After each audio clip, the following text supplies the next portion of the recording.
If someone walked up to you and said, hey, you know, I heard about you Christians and I heard about stuff you believe, and I heard someone said that what's really primary amongst you all is the proclamation of the gospel. Could you tell me what the gospel is?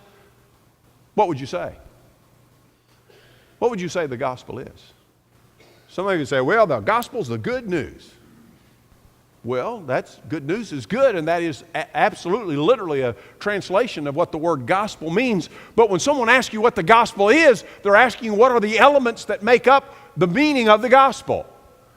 And for a disciple to know the way in the darkness, we must not only be under the lordship of Christ, but we must be faithful to the gospel. Paul said, I am not ashamed of the gospel because it is the power of God unto salvation. The gospel is not the power of good investments. Not in this world anyway, in eternity it is. The gospel is not the power of just good relationships. It is a power of good relationships, but it's far more than that. The gospel is powerful to what we call salvation.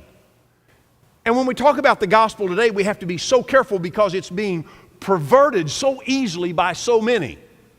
It's being undermined, it's being translated, it's being restated and reinterpreted in many ways.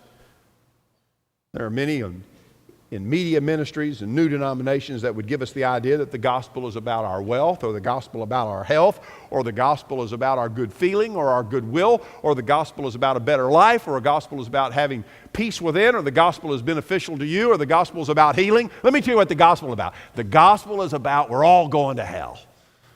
And God did something to save us. That's what the gospel is.